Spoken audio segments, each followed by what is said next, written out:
اعوذ باللہ السمیع العلیم من الشیطان الرجیم بسم اللہ الرحمن الرحیم۔ خواتین و حضرات، جب سے یہ موضوع میں نے سنا مجاز اور حقیقت، تو ابتدا میں مجھے ایسے لگا کہ مجھے اپنی زندگی میں ایک رجعت ریکارڈ کرنی ہے، ایک واپسی ریکارڈ کرنی ہے۔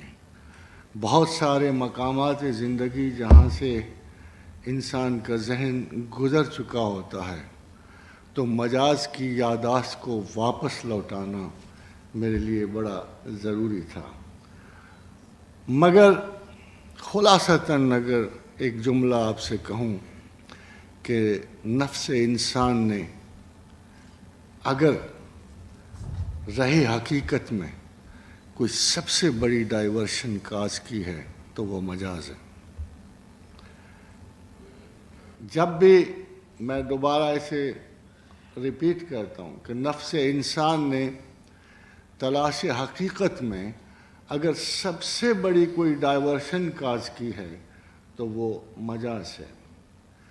مجاز کے شاید لغوی معنی زیادہ معتبر وہ ہیں جن میں اسے ایلیگری، ڈیسیٹ اور سملی قرار دیا گیا کہ یہ ایک مشابہت تخلیق کرتا ہے، ایک مثال تخلیق کرتا۔ اگر میں یہ کہوں کہ بت پرستی جو ازل سے چلی آتی ہے یہ ایک مجاز ہے، ایک استعارہ ہے کہ جب لوگوں نے پروردگار عالم کو بہت دور پایا اور خلاقیت کے اس پیٹرن پہ اپنے شبہات کا اظہار کیا، اسے قریب لانے کے لیے، اس کی قوتیں تقسیم کرنے کے لیے انہوں نے ایک بت کو تخلیق کیا اور مجازاً اسے اللہ مانا، یا کسی نے اسے لات و منات کہا اور کسی نے اسے شیوا، وشنو اور برہما کہا، کسی نے اندرا، ورونا اور متھرا کا نام لیا۔ مجاز کی زیادہ تر تعریف جو ہے یہ ہوگی کہ یہ ایکسکیوزو فلسفی ہے جو حقیقت کے پیٹرن کو دور پا کر، مشکل پا کر، جب لوگ اپنے لیے کوئی ایکسکیوزو، ایک بہانہ جوئی جب استعمال کرتے ہیں اور وہ اپنے ایموشنز کو، اپنے خیال کو اور اپنی اس طاقت کو جو ان میں ایک وجود کے تلذذ کی ہوتی ہے، اس کو اس تلاش کی رستے میں بہت بڑا حائل پاتے ہیں، تو وہ کچھ ایسے استعارے طلب کرتے ہیں جہاں اس کلیم کو بھی زندہ رکھ سکیں جو حقیقت کی تلاش میں ہے، اور اس خواہش کو بھی زندہ رکھ سکیں جو ان کی آرزو حقیقت ہوتی ہے۔ تو آرزو اور حقیقت سے گریز کرتے ہوئے انسان جن جملہ اسباب کو تلاش کرتا ہے ہم ان کو مجاز کہتے ہیں۔ اس کے اور بہت سارے معنی ہیں، اور عشق حقیقی اور عشق مجازی کا ایک ایسا لفظ ہے جو لوگ بہت زیادہ کثرت سے استعمال کرتے چلے آئے ہیں۔ مگر تھوڑی سی آپ کو وضاحت کر دوں کہ محبت کی سب سے شاید بہتر تعریف یہ ہے کہ ایک ایسا جذبہ ہے جس کو کوئی اور جذبہ ریپلیس نہیں کر سکتا۔ آپ محبت کے لیے کسی اور انسٹنکٹ کو اس کا ہم معنی نہیں قرار دے سکتے۔ محبت کے احساسات اور فیلنگ کو آپ انسانی ہمدردی، خلوص کسی شے سے بھی نہیں بدل سکتے، اور اسی لیے جب محبت پوزیشن بن جائے، بہت بڑی طاقت بن کر انسان کے حواس خمسہ پہ چھا جائے اور اس کے وجود کو پوری طرح اپنی گرفت میں لے لے، تو اس کی بریکیج کے سائے، اس کی ٹوٹ پھوٹ کے سائے میں شاید عشق حقیقی کی طلب پیدا ہوتی، اور اس لیے بہت سارے لوگوں نے عشق مجازی کو عشق حقیقی کا ایک توسط قرار دیا ہے۔ مگر خواتین و حضرات، میرا جہاں تک مطالعہ ہے اور جہاں تک میں نے محبت کے اجزائے لطافت کا مطالعہ کیا اور جہاں تک اس پوزیسو انسٹنکٹ کو انسان پہ حاوی ہوتا دیکھا ہے، میرا اپنا مشاہدہ یہ ہے کہ عشق مجاز جو ہے انسان کو ذہنی کیفیتوں کو، جیسے آپ کے پاس آج کل بہت سارے لفظ موجود ہیں، سائیکوٹک اور نیوروٹک بنا سکتا ہے، ڈپریسنٹ بنا سکتا ہے، مگر بڑی دشواری دیکھی ہے کہ کوئی عشق مجاز سے اٹھتا ہوا شخص یا عشق گرفت سے آزاد ہو کر کوئی پرندہ فضائے بسیط میں حرکت کر سکے۔ خادم حضرات، بیسک اختلاف ان حواس خمسہ کا، مجاز حواس خمسہ کی گرفت کے لیے ہے، اس کی انڈرسٹینڈنگ کے لیے ہے۔ اپنے حواس سے آپ سینشول ہو یا سینسوس ہو، آپ کی گرفت جو ہے حواس خمسہ سے باہر نہیں جاتی، مگر بدقسمتی یہ ہے کہ حقیقت کا ادراک حواس خمسہ سے 2 قدم آگے ہے، اور جو لوگ حواس خمسہ سے گزرنا نہیں جانتے اور اسے کسی بھی ایموشن سے گزرا نہیں جا سکتا، اگر آپ ضرور کسی بین الکائناتی حقیقت کو تلاش کریں گے، اگر آپ سائیکک سے پیرا سائیکک صفت کو جانتے ہو، اگر آپ فزکس سے میٹا فزکس کو جانتے ہو، تو بنیادی حد جو ہے وہ ایک سائیکولوجیکل لیمٹس جو ہیں اور فزیکل لیمٹس کو کراس کرنا پڑتا ہے، اس کے بعد ہی کہیں آپ کسی میٹا فزیکل وجود کی شناخت کی اہلیت پیدا کر سکتے ہو۔ خاتون حضرات، مسٹیسزم کے، تصوف کے، حقیقت کے تمام اصول ڈفرینٹ ہیں۔ It is the science of the sciences, it doesn't want any excuse. Sciences میں اور تصوف میں ایک بڑا بنیادی فرق ہے۔ سائنسز کی تکمیل میں آپ کا مورل وجود حائل نہیں ہوتا، آپ کا اخلاقی اور ذہنی وجود حائل نہیں ہوتا۔ آپ شراب پیو، آپ کوئی غلط کاری کرو، آپ رشوت کھاؤ، آپ کسی کو قتل کرو، کچھ بھی کرو، یہ آپ کی ڈگری میں نہیں حائل ہوتا۔ آپ کا مورل وجود آپ کی ڈگری میں حائل نہیں ہوتا، آپ کی سائنٹیفک اچیومنٹ میں حائل نہیں ہوتا، مگر جب آپ تصوف کے حقائق کو تلاش کر رہے ہوتے ہو تو ایک ذرا سی مکس اپ بھی، ایک معمولی سا ذرہ بھی آپ کے وجود کا اگر اس میں حائل ہو جائے تو سارے نتائج غلط ہو جاتے ہیں۔ اتنی سپیریئر سائنٹیفک اپروچ آپ کو تصوف کے لیے چاہیے کہ میں آپ کو صرف ایک صوفی کا اگر قول سنا دوں جو مختصر ہے اور جس کا حوالہ ابھی ہارون صاحب نے دیا، التصوف حریت، کہ تصوف تو آزادی کا نام ہے۔ کس چیز سے آزادی؟ خوف سے آزادی، حزن سے آزادی، انفیریورٹی سے آزادی۔ اپنی شناخت کے بعد ہی، اگر جب تک آپ اپنے وجود کے ان تمام امراض کو نہیں دیکھتے، اور سب سے بڑی خواتین و حضرات، جب آپ حقیقت کو تلاش کر رہے ہوں تو سب سے بڑی بیماری آپ کو مجاز لگتی ہے۔ سب سے بڑا بوجھ آپ کو وہی چیز جو سب سے آگے بڑھ کر حقیقت کی تلاش میں حائل ہوتی ہے، وہ جیسے ایک لطیفہ تن، جب امیر تیمور برلاس نے سمرقند و بخارا کو فتح کیا تو اس نے حافظ شیراز کو بلایا۔ آخر بہت بڑا شاعر تھا، قدر و قیمت میں اس وقت وہ سب پہ بھاری تھا، تو دیکھا کہ پھٹے پرانے کپڑے، بڑے الجھا ہوا، لوٹا پوٹا ہوا ادھر آیا، تو اس نے کہا، یا حافظ یہ تو ہے؟ تو نے یہ شعر لکھا تھا نا، اگر آؤں ترک شیرازی بدست عورت دل مارا، بخال ہند وش بخشم سمرقند و بخارا را۔ تو نے لکھا تھا نا کہ اگر وہ محبوب میرے ہاتھ آ جائے تو اس کے ایک تل کے بدلے میں سمرقند و بخارا بخش دوں۔ تو اس نے کہا تیرا حال تو یہ ہے، اور میری طرف دیکھ کہ میں نے کتنی سخت جد و جہد کے بعد، کتنی قتل و غارت کے بعد سمرقند و بخارا کو فتح کیا، اور تو ایسا لکھ لٹ تھا کہ تو ایک تل کے بدلے بخشتا تھا ان کو۔ تو اس نے کہا سلطان، انہی فضول خرچیوں کے باعث تو میرا یہ حال ہوا۔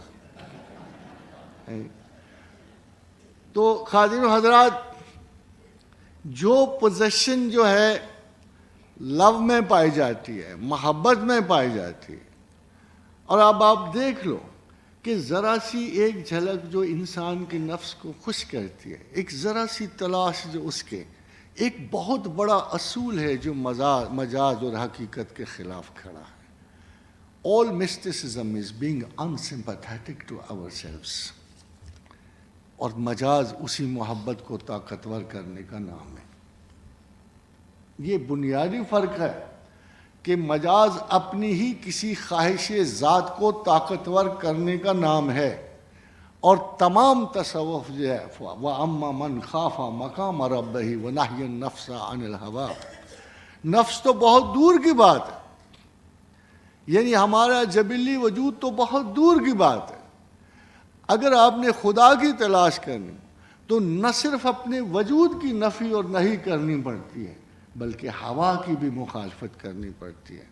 وہ تمام کیجول رجحانات، وہ تمام پارسل جو ہمارے ساتھ، ہمارے زمانے کے ساتھ ساتھ، زمانہ دو طرح سے حرکت کرتا ہے خادم حضرات۔ کوئی بڑے سے بڑا پیغمبر اور فقیر بھی اپنے زمانے کو واپس نہیں لوٹا سکتا، 21ویں صدی اب 15ویں میں واپس نہیں جا سکتی۔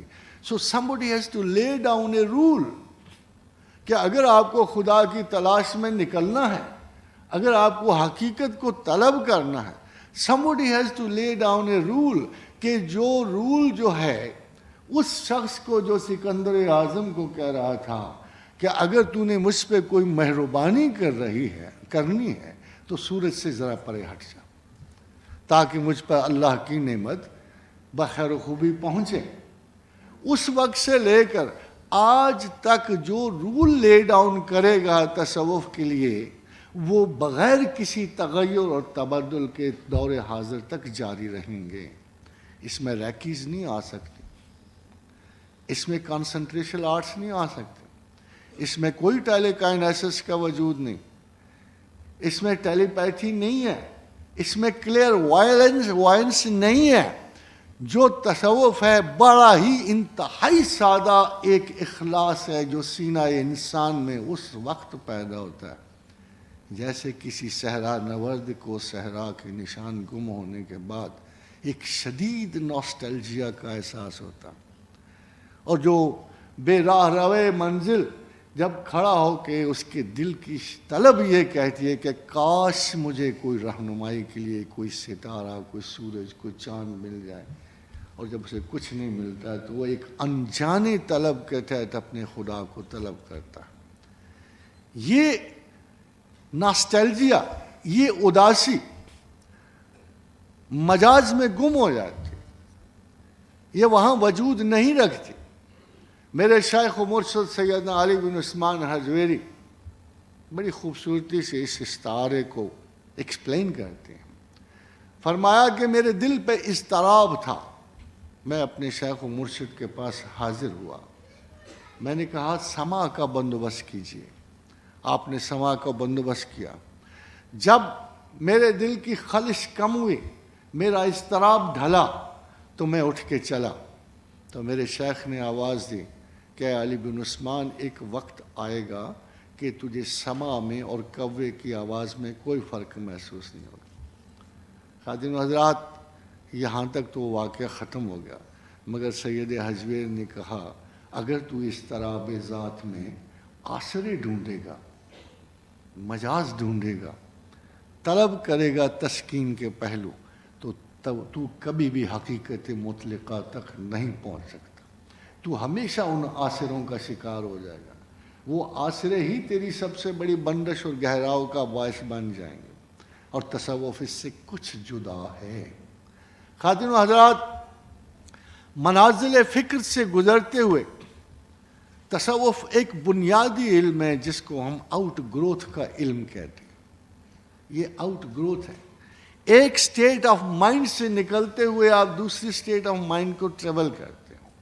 بہت سے لاحقے جو ایک پیرامیٹر آف مائنڈ پہ ملتے ہیں وہ دوبارہ نہیں ملتے ہیں، اور آپ اس سے آگے بڑھتے ہوئے ایک نیچرل فائنڈنگ تک پہنچتے ہو کہ تلاش علم و حقیقت، طلب اور جستجو بالآخر پروردگار عالم کی ذات پہ ختم ہوتی ہے۔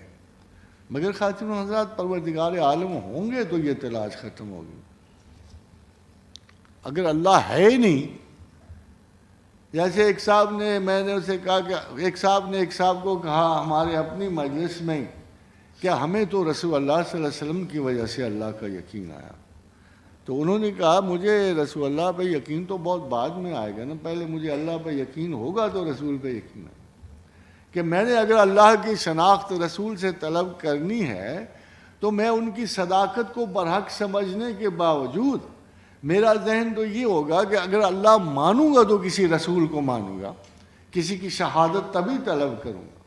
تو سب سے پہلی بات جو خدا کی تلاش میں انسان گزرتا ہے جس سفر سے، اس کو ہم علم الیقین کہتے ہیں. You have to find an argument. If you have no argument to believe your God, you're gone, you're finished. You cannot face.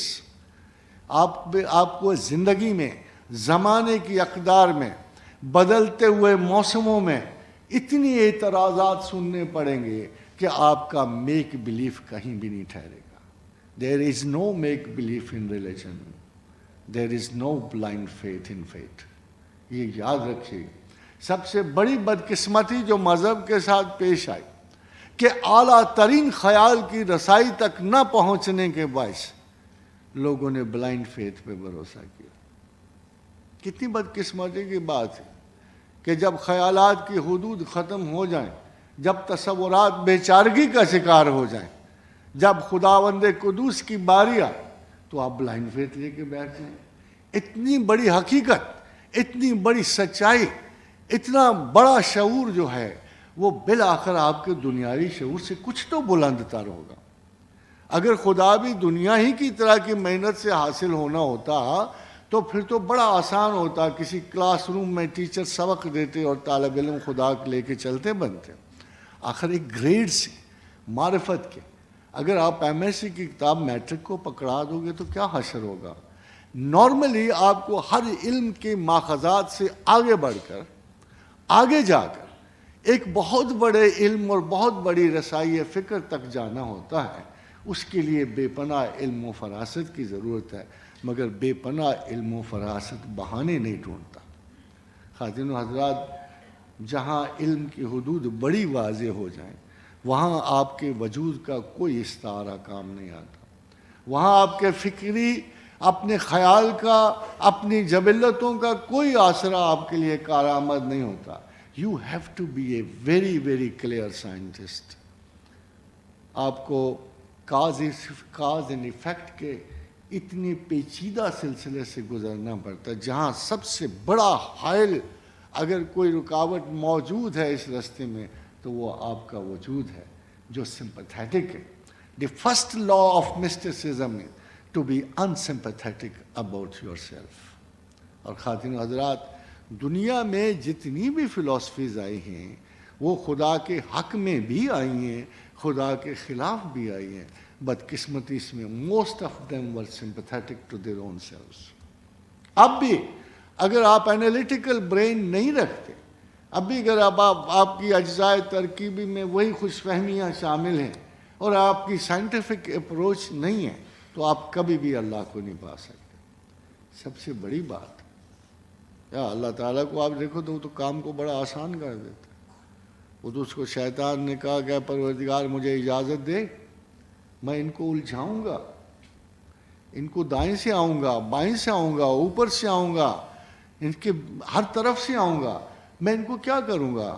فَأَغْوَيْنَهُمْ، میں ان کو اغوا کروں گا، راہ راست سے بہکا دوں گا، ان کو پگڈنڈیوں پہ ڈال دوں گا.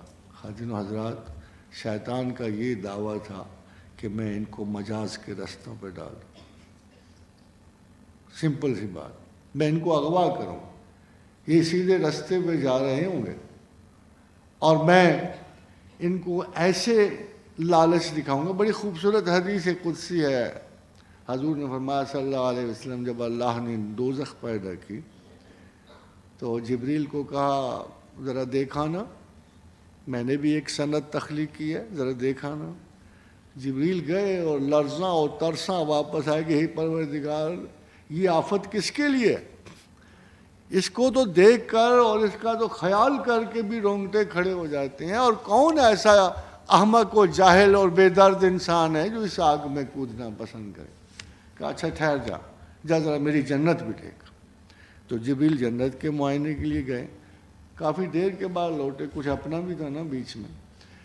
کافی دیر کے بعد لوٹے تو کہا جبریل کہاں رہ گئے تھے؟ کہا حضرت جب آپ کی تو وہاں تو اتنی مسحور، اتنی خوبصورت، بالائے تصور ایسا حسن کہاں سے ہمیں نظر آ گیا؟ اے پروردگار کون ہے جو اس کی آرزو نہ کرے گا؟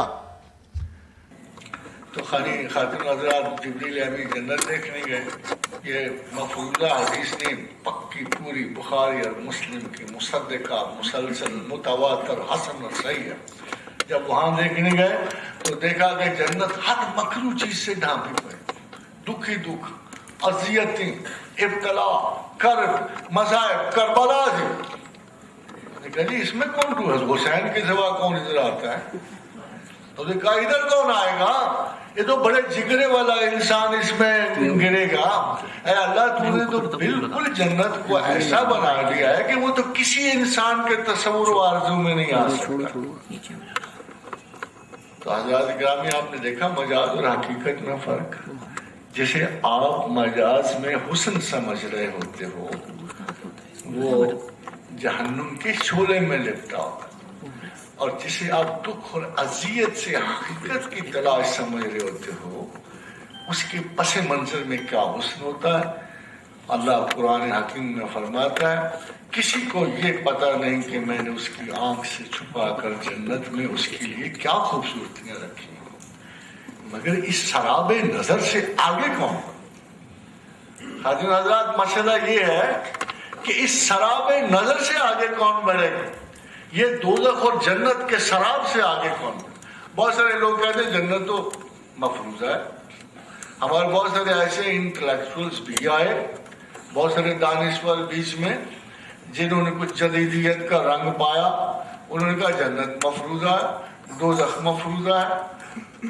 بس خاطر حضرات کو سمجھ نہیں آتی ہے. جس جب وہ گیلیکسیز کو تو وہ دیکھ رہے ہیں، امینسٹی آف کائنات دیکھ رہے ہیں، 60 ٹریلین موٹائی کا ایک آسمان وہ دیکھ رہے ہیں، مگر ان کو حیرت یہ ہوتی ہے کہ اللہ زمین جیسی زمین کو نہیں بنا سکتا.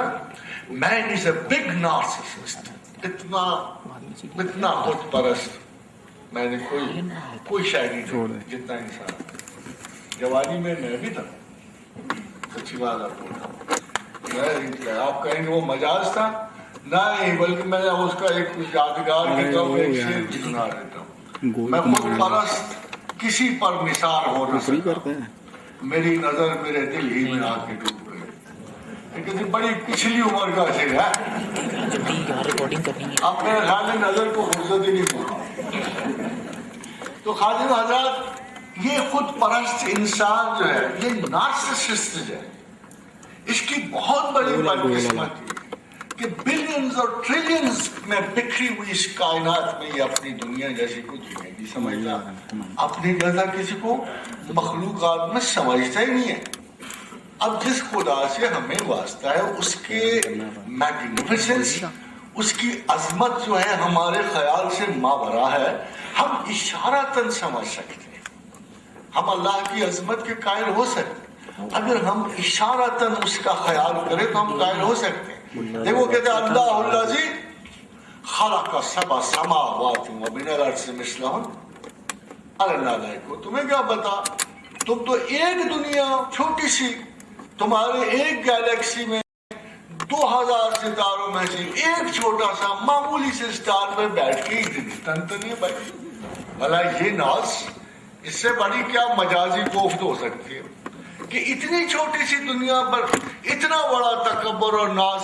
کہتا ہے اللہ الذی خلق سبع سماوات ومن الارض مثلہن. میں تو وہ اللہ ہوں. خاتون حضرات یہ ابھی مغرب کے علم میں نہیں آئی بات، یہ صرف اللہ کی علم ہے. اب وہ ڈھونڈ رہے ہیں. ابھی سنا آخری بات یہ کہ انہوں نے کہیں اس یونیورس کا آخری حصہ ڈیٹیکٹ کرنے کی کوشش کی، شاید ہبل کی نگاہ وہاں تک جا کے رک گئی. تو انہوں نے یہ سوچا ہے کہ ایک کائنات ہم نے پوری ڈیٹیکٹ کر، اس کی باؤنڈریز ڈسکور کر لی. تو تو اللہ کیا کہتا ہے کہ لوگوں میں نے اس جیسی 7 زمینیں تخلیق کی ہیں جیسے تمہاری ہیں، اور جیسے تمہاری کائنات ہے ایسی 7 کائناتیں تخلیق. اللہ الذی خلق 7 سماوات ومن الارض مثلہن. پھر خیال آتا ہے وہاں آدمی تو نہیں نہ ہوں گے، وہاں ہو سکتا ہے ہومو سیپین اپنی ابتدائی شکل میں ہو سکتا ہے کہ ہم وہ جو صبح کا بھولا ہوا شام کو ہم تو پورے انسان بن گئے، بڑے فخر و تفاخر سے 2.5 برس کی اس دنیا میں 4.5 ارب سال کی اس دنیا میں ہم تو پورے انسان بن گئے اور اپنے انجام تک پہنچ رہے ہیں، مگر شاید ابھی ان دنیاؤں میں انسان نہ بنا ہو، پورا نہ ہوا ہو، تخلیقی پروسیس سے گزر رہا ہو. آپ نے کہا یورپی فکر اتنی خوف زدہ ہے، ان کی روح تک ڈرتی ہے. جاپان میں ایک ایٹم بم گرا تھا، ہیروشیما اور ناگاساکی کی یاد سے آج تک ان کا آرٹسٹک ویژن سوریلسٹک ہوتا خراب ہو. ان کی فلموں کو دیکھو بیچارے، ان کے تمام تر تصور میں کنگ کانگ آ رہا ہوتا ہے یا اس قسم کی خوفناک صورتیں، حیران کن. پوری کی پوری قوم سریلسٹک پیٹرن کے خواب دیکھتی ہے، وہی فلمیں بناتی ہیں، اسی خوف کو نکالنے کی بجائے کوشش کر رہے ہیں. اتنا بڑا ہارر کریٹ ہوا تھا ایک ایٹم بم کی وجہ سے جو ہیروشیما اور ناگاساکی میں گرا. اب کوشچن یہ ہوتی ہے انسان کے اپنے ان کے ویسٹرنز کے وجود میں اس درجہ خوف ہے، حقیقت مطلقہ ان پہ خوف کا دباؤ ڈالتی ہے کہ اگر آپ ان کی تمام فلمیں جو 2 نیٹ رزلٹ ان کی جدید فلموں سے نکلتے ہیں. نمبر 1 وہ اپنے روبوز کو آرٹیفیشل انٹیلیجنس نہیں دینا چاہتے، ڈرتے ہیں. وہ فلم میٹرکس ہو یا کوئی اور وہ آج کل اسی موضوع پہ چل رہی ہیں کہ اگر ہم نے اپنے روبوز کو دے دی، یہ حقیقت دے دی، آرٹیفیشل انٹیلیجنس دے دی، تو کل کیوں یہ ہمارا ہی بیڑا غرق کر دیں گے. وہ کبھی بھی اس مرحلے کو بخیر و خوبی شاید حل نہ کر سکیں اس خوف کی وجہ سے. اور کائناتی خوف کا ان کا یہ عالم ہے کہ تمام ایلینز بد شکل بناتے ہیں. آپ نے کوئی حسین ایلین نہیں دیکھا ہوگا کسی فلم میں، ایسے لگتا ہے کوئی ابتدائی شیپ ہے. اور یہ ایلین اگر آپ غور کرو تو جب پرائمیٹ سے انسان آگے آ رہا تھا تو لمبا لبوترا سا سر انڈے کی طرح، اور اس میں مجھے واقعہ یاد آیا کہ خوف کیا کرشمے کے ایک شخص گیا حضرت میاں مظہر جان جانان کی تلاش میں گیا تو حیدرآباد میں. تو وہ آگے جاتے اس نے دیکھا اندھیرا تھا، آگے ایک بندہ جا رہا تھا، اس کے کہا بھائی ذرا سننا یہ مزار شریف کدھر ہے؟ تو اس کو کچھ پتہ نہ لگا، وہ چپ چاپ چلتا رہا اور پھر آگے بھاگ کے گیا. اس نے کہا بھائی میں آپ سے پوچھ رہا ہوں کہ مزار شریف کدھر ہے؟ تو جب قریب گیا تو اس نے کہا یار میں کیا بتاؤں. جب اس نے تو پورے صرف انڈے کی طرح، نہ اس کی آنکھیں تھی، نہ ناک تھا، نہ منہ تھا. بیچارے واپس آئے اور 40 دن بخار کے بعد تندرست ہوئے. آپ کو پتہ ہے یہ ہمیشہ ہوتا ہے جن بھوت دیکھنے والوں کے ساتھ. اور خواتین و حضرات وہ تو وہاں تھا ہی نہیں. آپ کا اپنا آسیب جو ہے زندہ ہو کر آپ کے سامنے آ جاتا ہے. اس وقت کی سوسائٹی میں اگر آپ دیکھیں تو آپ کی ترقی اور تنزل میں اللہ تو موجود ہی نہیں ہے. مجاز ہی مجاز ہے، تعویذ ہے، گندا ہے، جن ہے، بھوت ہے، نظر بد ہے. یہ کون سا اعتبار آپ حقیقت کی دنیا میں لیا پھرتے ہو؟ کون سا خدا ہے آپ کا؟ مجھے تو سمجھ ہی نہیں آتی. ایک خاتون پی ایچ ڈی تھی، انہوں نے مجھے ایک لیٹر لکھا کہ پروفیسر صاحب میرے بہت سارے مسائل ہیں، کسی نے کچھ کیا تو نہیں ہے؟ تو میں نے کہا محترمہ ایسے کہتے ہیں ایک پٹیشن بنا لو، میں بھی دستخط کرتا ہوں اور اسے پانی میں بہاتے ہیں، امید ہے اللہ میاں کہیں سے نکال لے گا کہ اب تیری تو کوئی ضرورت نہیں رہی. ہر محلے میں جادوگر موجود ہے، سیکنڈ ان کمانڈ بیٹھا ہے، جادوگر پیر فقیر سارے بیٹھے ہوئے ہیں، ان کے ہاتھ میں رزق بھی ہے، کلید محبت بھی ہے اور جدائی کی صنعت بھی ہے، وہ سارے کام کرتے پھرتے ہیں. اب تیری کیا ضرورت ہے؟ تو جو یہ اقتدار اعلیٰ کا دعویٰ لیے وَلَوْ كَانَ فِيهِمَا آلِهَةٌ وَلَوْ كَانَ فِيهِمَا آلِهَةٌ لَفَسَدَتْ. اگر کائنات میں 2 خدا ہوتے تو فساد ہوتا. اگر کائنات میں 2 خدا ہوتے تو فساد ہو جائے. بھلا اللہ میاں ڈیلیگیٹ کرتا پھرتا پاس. ذرا خود غور کرو, قیامت کا دن ہے, صاحب اوپر سے اترتے ہیں, اتنے بڑے کو اتنا چھوٹا کیسے کوئی سمجھ سکتا ہے؟ پھر بھی تصور میں آتا ہے قیامت کے دن ہے, سب کھڑے ہیں, آواز دے رہے ہیں لمن الملک اليوم. نالائق کو آپ بتاؤ نا ملک کس کا ہے؟ امریکہ کس کا ہے؟ لندن کس کا ہے؟ پاکستان کس کا ہے؟ سری لنکا کس کا ہے؟ اور عظیم سلطنت چین کس کی؟ لمن الملک اليوم وللہ الواحد القہار. سب اللہ کا ہے. تم کہاں سراب میں ڈھونڈے ہو؟ تمہارے کون سے زمینی حقائق ہیں؟ وہ کون سے زمینی حقائق ہیں جن کی صرف ایک مثال اللہ دیتا ہے؟ اگر آسمانوں سے ایک پتھر پھینک دو تو تمہارے وجود ریزہ ریزہ ہو جائے. ایک پتھر, ایسٹرائڈ, چھوٹا سا. وہ اب وہ اللہ کتنا بڑا ہے. ہی از ویری فنی سمٹائمز, لگتا ہے از ویری فنی. ویسے اس کے مذاق کی عادت ہے, کبھی کبھی بڑا حسین مذاق ہے. اہل کفر کی شوخیوں کے جواب میں وہ شوخ نہیں ہوتا, مذاق ہے. اللہ یستہزئ ویمدھم فی طغیانہم یعمہون. مذاق ہے بڑا خطرناک. اللہ مذاق کرتا ہے, پھر ان کو فریب, شراب, مجاز اور جھوٹ کی وادیوں میں پھینک دیتا ہے. میں بھی ڈر کے مارے شاعری چھوڑ گیا تھا. پتا میں جب یہ سنا نا کہ یہ ذرا جھوٹ کی وادیوں کے سفر کرنے والے ہیں, یہ شراب اور مجاز کے شائق ہیں, میں بھی چھوڑ گیا. آپ کو ایک بڑا مشہور واقعہ سناؤں اس پہ, شاعری کے جھوٹ پہ اور مجاز پہ اور حقیقت پہ, کہ ایک بڑا مشہور ہے سلطان سلیمان بن عبد الملک کے زمانے میں تشبیہ پڑھ رہا تھا. آپ کو پتہ ہے تشبیہ ایک نیکڈ صنف ہے, a kind of porno poetry. عرب اس میں بڑا کمال رکھتے ہیں. وہ امراء القیس ہو یا ظہیر ہو یا کوئی بھی, یہ سارے کے سارے جب وہ ذکر کرتے تھے تو اس میں a part of it, I think they would leave nothing to imagine. ایسے تشبیہ کرتے تھے. تو اس نے پورے کے پورے واقعات جو ہے اس شاعری میں بیان کر دی محبوبہ کے ساتھ. سلطان سلیمان بن عبد الملک نے کہا, میاں تو نے تو یہاں اقرار گناہ کیا ہے, تجھ پہ تو حد لگے. اس نے مولوی صاحب کو بلا لیا. مولوی تو ہر کام کے لیے تیار ہوتا ہے. اس کا کم یہ, اس کو تھام, اس کو پکڑ, اس پہ حد لگا. اس نے تو ابھی میرے سامنے اقرار کیا ہے, یہ ساری جو اس نے شاعری کی ہے اور فلاں خاتون کے ساتھ اس نے ساری داستان بیان کر دی ہے. وہ بیچارہ بہت پریشان ہوا. آخر اس نے کہا, حضرت سنو, یہ جھوٹ تھا, یہ سارا کچھ جھوٹ تھا. اس نے کہا نہیں تو نے اقرار کیا؟ اس نے کہا جی میں اپنے زور پہ نہیں کہہ رہا, میں واقعی جھوٹا ہوں. تو اس نے کہا کوئی دلیل دے ورنہ مارا جائے گا. اس نے کہا قرآن جو ہمیں کہتا ہے شعراء جھوٹ کی وادیوں کے سفر. تو بڑا خوش ہوا سلیمان عبد نے کہا اچھا اس مرتبہ تو اللہ اور قرآن کی وجہ سے بچ گیا, آئندہ نہیں. خاتون ذرا برسبیل تذکرہ آپ سے, دیکھو بہت سارے لوگ جو آج کل جو بڑے جدید ہیں وہ آپ نے دیکھا کبھی حسین کو کہتے ہیں باغی ہے, کبھی حسین کو کہتے جی he was not wanted, he wasn't that.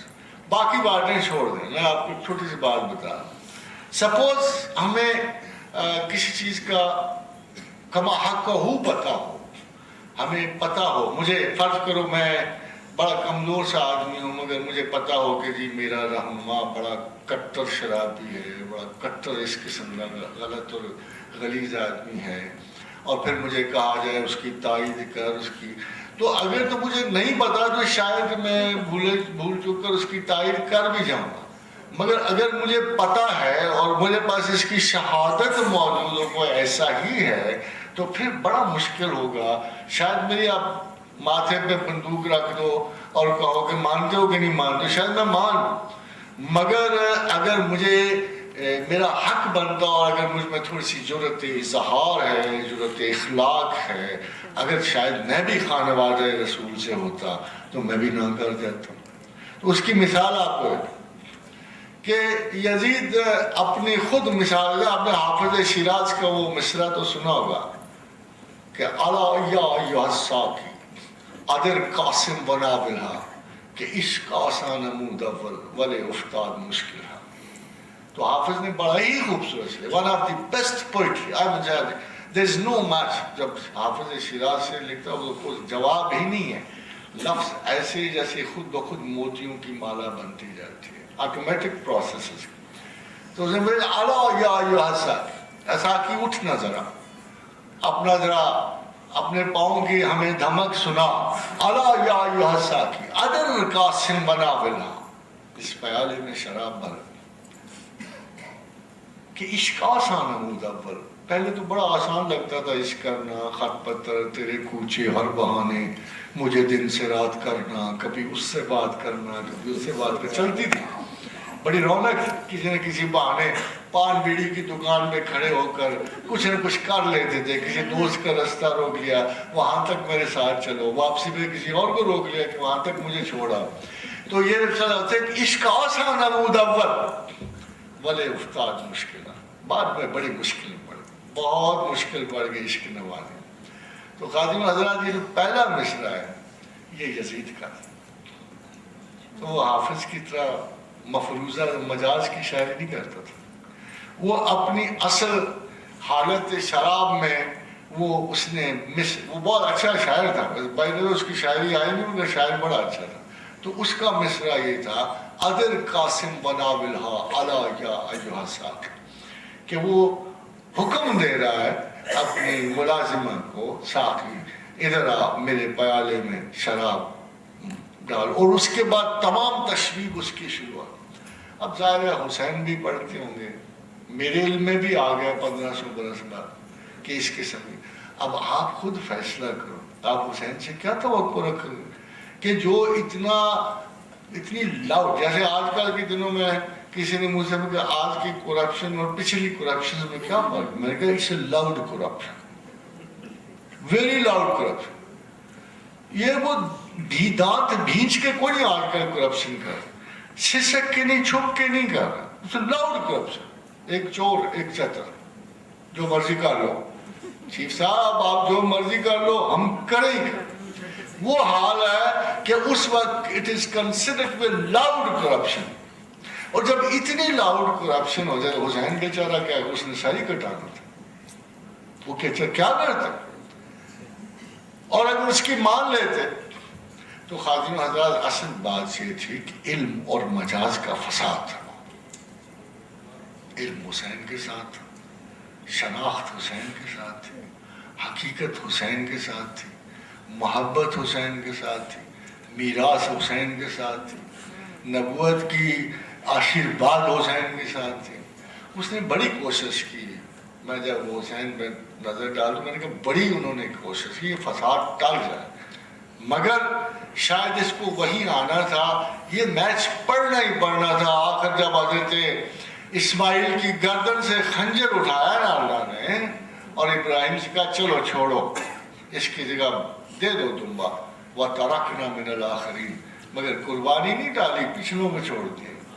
آخر کسی نہ کسی کو خاندان ابراہیم میں یہ قربانی دینی تھی, اور یہ نصیب حسین کا ہوا.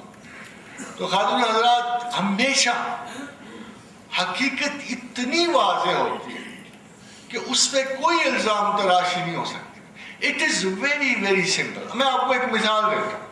آپ نے دیکھا ہوگا لوگ کہتے ہیں کہ قبر میں شہید زندہ ہے مردہ ہے. ایک بڑے معمولی سے عالم کے بعد ایک شخص چلا گیا. یہ جو میں بھی آپ کو بات بتاؤں گا آپ کو بھی اتنی ہی سمپل لگے گی جتنی مجھے لگی.